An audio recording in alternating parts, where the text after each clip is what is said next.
Hello, this is Brooks Lindsay. I'm the founder of Debatepedia with the International Debate Education Association.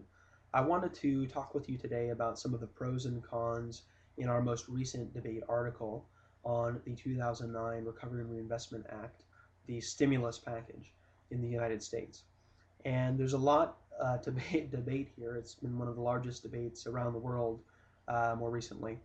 And it goes to some pretty fundamental questions such as, can the government intervene successfully in the economy and inject money through spending programs, particularly, to have a positive result?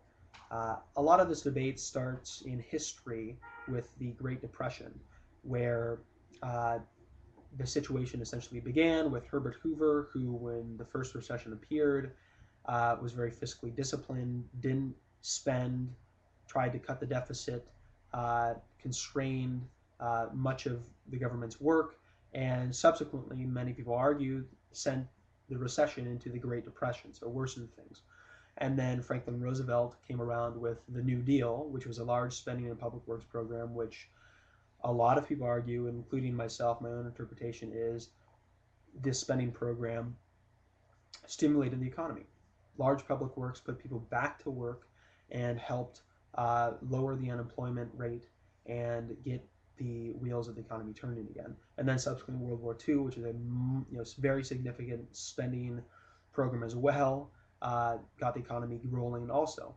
So spending, does it work? Why would it work? Well, the situation in any spending, government spending, is the government contracts with a company. The company then contracts with or employs people to do work. Sometimes it employs people that were otherwise unemployed.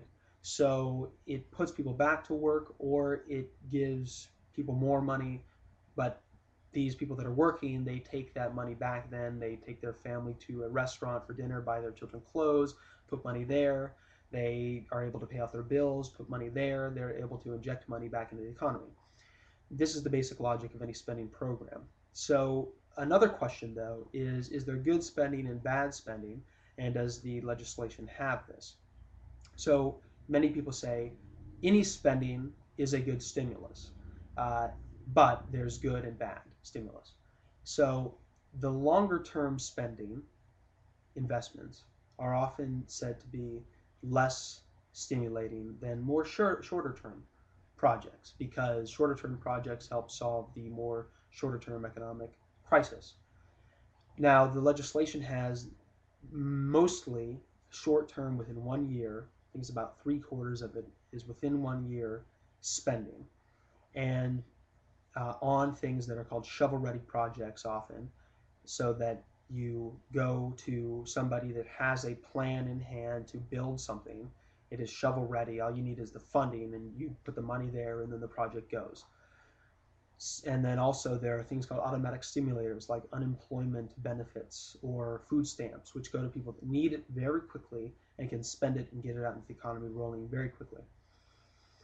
So the bill is pretty good on that. Now the next question is, what about spending versus tax cuts? So the bill has about 2/3 spending, 1/3 tax cuts. And a lot of conservatives believe that tax cuts are a better way to stimulate the economy than spending.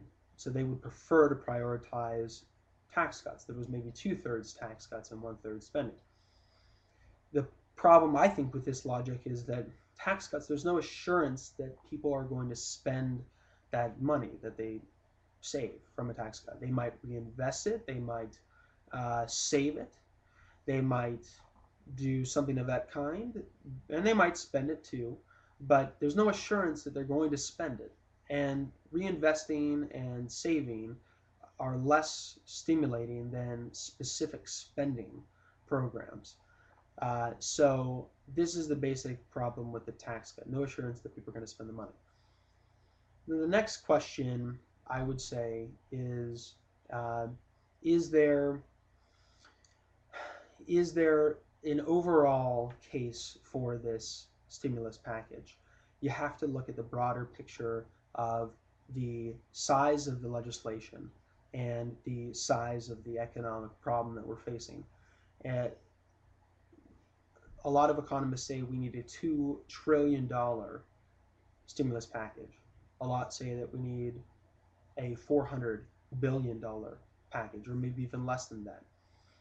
It seems that this kind of falls in the center of that spectrum of opinion. And a lot of people believe then it's appropriate. It's the right balance of ideas. So in any case, please look at our article. It's a pretty good breakdown of these arguments, and we hope that you sign up to the website and contribute. Thank you.